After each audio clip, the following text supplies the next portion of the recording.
Bueno, y ahora vamos a hablar de políticas públicas. Es un tema muy importante para la juventud y especialmente hablaremos de las políticas públicas de juventud. Y para eso tenemos una persona que tiene conocimiento en el tema y nos va a aportar para tener mayor claridad sobre esto. Entonces, Cristina, bienvenida y muchas gracias por estar acá. Muchas gracias por invitarme. Bueno, Cristina, queremos que nos cuente, según su experiencia, qué es una política pública de juventud. Bueno, sobre las políticas públicas hay muchas definiciones desde la teoría y eso. Pero yo, según el trabajo que he venido haciendo, he identificado que una política de juventud es como una ruta en la que como sociedad nos trazamos hacia dónde queremos llegar con la juventud del territorio, pero además qué acciones nos van a permitir realizar esos propósitos o llegar hasta esas metas. Entonces, las políticas públicas brindan unos lineamientos. En este caso, la de juventud, entonces son unos lineamientos de qué hacer frente a las necesidades y expectativas de los y las jóvenes. Quiere decir que por ser pública, las políticas públicas deben construirse participativamente para poder tener claridad en cuáles son esas necesidades y expectativas de la población joven que puedan entonces generarse en unos lineamientos, en unas líneas estratégicas o en unas líneas de acción para poder llegar a esas metas. Bien, y también digamos que ¿para qué sirve una política pública de juventud? Aparte de que incluya a los jóvenes y toda esa participación en un territorio, ¿para qué podría servir? Esa es la pregunta del millón. ¿Para qué sirve una política pública de juventud? Yo creo que sirve para varias cosas. Uno es para visibilizar a la población joven, que es una población que también tiene unas necesidades e intereses particulares y que pues hay que atenderlas y hay que pensar cómo lo vamos a hacer. Pero además de eso es para posicionar políticamente las acciones que apuntan hacia los derechos y los deberes de la población joven. Es decir, es un asunto legítimo porque está construido con los mismos jóvenes y con las personas que trabajan con jóvenes, pero además se convierte, cuando se eleva a acuerdo municipal en el caso de ustedes, en un asunto legal. Es decir, que el municipio, los gobiernos que lleguen, tengan esa herramienta, ¿cierto? Ya desde lo legal, porque está aprobada por acuerdo, para generar acciones y proyectos con jóvenes que ayuden también a satisfacer esas necesidades y expectativas que se habían identificado. Bueno, ¿y cómo están esas políticas públicas a nivel nacional? Bueno, a nivel nacional pues pasó algo curioso y es que en el 2013 se actualizó la ley de juventud. Antes teníamos la ley 375 y ahora hay el Estatuto de Ciudadanía Juvenil. El estatuto le da un énfasis muy especial a las políticas públicas de juventud y como le da tal énfasis, lo que quiere el estatuto a través pues de sus normatividades es que todos los territorios en Colombia tengan políticas públicas de juventud.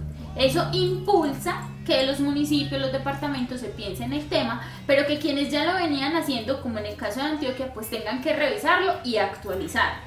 En Antioquia se actualizó la política pública de juventud en el año 2013, el mismo año que se aprobó el Estatuto de Ciudadanía Juvenil, y se empezó a hacer un trabajo con los municipios en donde más o menos unos 20 municipios lograron o formular o actualizar sus políticas públicas de juventud.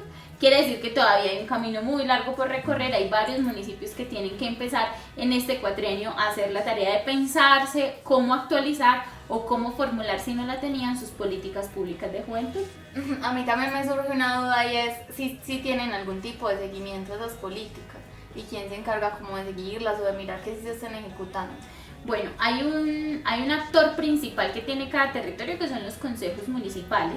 El consejo es quien debe velar porque las políticas públicas se cumplan, pero adicionalmente, como las políticas públicas de juventud quedaron insertas en la ley, en el Estatuto de Ciudadanía Juvenil, tanto la Procuraduría como la Contraloría pueden hacer requerimiento a los territorios para comprobar el cumplimiento de las políticas. En el caso de la Procuraduría, por ejemplo, hay una acción que es de hechos y derechos, entonces se hace una rendición de cuentas específica para infancia, adolescencia y juventud. No es la misma rendición de cuentas que hacen los alcaldes cada cierto tiempo, sino que específicamente la hacen hacia los derechos de la infancia, la adolescencia y la juventud. Por eso, entonces, es muy importante que se cumplan, para que la Procuraduría también, cuando verifique esto, los alcaldes puedan, o alcaldesas puedan responder cómo ha sido el cumplimiento de dichos derechos y de dichas políticas. También digamos en ese sentido, que pienso yo que la población también tiene un papel muy importante, porque si bien una política pública se construye colectivamente con movimientos sociales, institucionalmente, y la misma población a la que va dirigida, entonces digamos que los movimientos sociales juegan un papel muy importante en vigilar que sí se esté dando las políticas públicas. Ahí hablamos de veedurías ciudadanas, todos esos procesos que permiten que la gente esté en contacto y esté en el camino, pues, de que la política pública sí se esté dando. Así es, y el mismo estatuto creó dos figuras para veedurías juveniles, que son las plataformas juveniles y el CMJ. Ambos espacios de participación tienen la tarea de velar porque en sus territorios sí se estén implementando las políticas públicas de juventud. Y digamos que así a un nivel general, ¿cómo se ve la población juvenil en esta participación en las políticas públicas? Y si tienen una verdadera incidencia o si más bien son políticas más formuladas desde entes más... Desde el escritorio, como sí, dicen. algo así. Eso va a variar de territorio en territorio. Cuando un territorio tiene unos procesos de juventud fortalecidos, con una persona que se los esté pensando, es decir, como esa figura del coordinador de juventud, va a ser mucho más fácil que los diferentes espacios de participación se vinculen.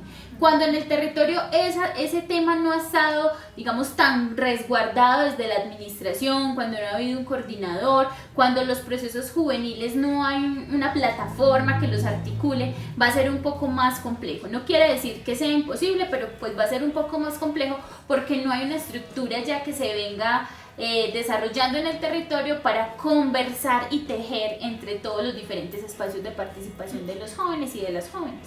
Entonces una política pública para que tenga, digamos, un buen funcionamiento debería ser a mediano, corto, largo plazo. Pues bueno, las políticas públicas también van a variar según las necesidades y expectativas del territorio, por eso parten siempre de un diagnóstico y ese diagnóstico va a arrojar si esa política pública entonces se hace a determinado tiempo. Hay como un estándar que todos planteamos cuando estamos como en los gobiernos y es hacer políticas públicas a 10 años. Pueda que se construyan políticas públicas a 8 años para 2 periodos de gobierno o a 12 años para 3 periodos de gobierno, pero eso va a depender mucho sobre todo del diagnóstico, del tipo de necesidades y expectativas que tenga la población, entonces ahí se mira cuánto tiempo tomaría seguir esa ruta para alcanzar las metas. Tú tocas un punto muy importante que me llama a mí mucho la atención y es el sentido de la política pública de gobierno o de Estado. Entonces ahí puedo, según lo que tú acabas de decir, según lo que entiendo es que una política de gobierno, digamos que no pretende ser estable en un tiempo, sino cada que haya un gobierno en específico se cambie. Y digamos que pienso yo cuando una política pública es de Estado, tiene como una estabilidad más para tener mucha más participación y digamos recursos para que se esté implementando independientemente del gobierno que esté. Exacto, porque el Estado, pues no nos vamos a meter mucho en esa teoría, pero el Estado no es solamente la administración que está en ese momento en el territorio. Entonces hay unas políticas de gobierno que se cumplen solo en el cuatrienio en que están los gobernantes, pero hay unas políticas públicas que cuando tiene el apellido de públicas quiere decir participativas, construidas entre toda la comunidad o al menos entre la que le compete esa población o ese sector, y entonces ahí hay que pensar en unas políticas que sean transversales a los gobiernos. Ya como así, teniendo un referente histórico más o menos, ¿desde hace cuánto existen las políticas públicas de juventud o se empezaron a implementar? Bueno, me corchaste, pero yo creería que se empezaron con más fuerza en el país, al menos, a implementar a partir de 1997, cuando se aprobó la primera ley de juventud, que era la ley 375.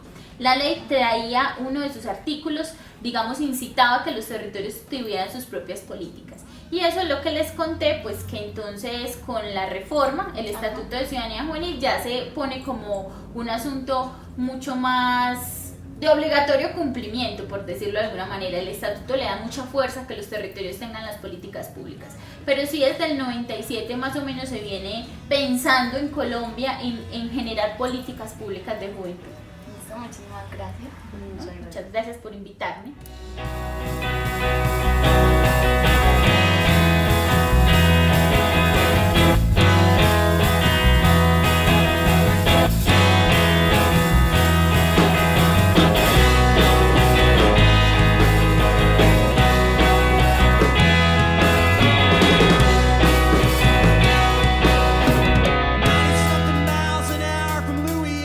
Texas.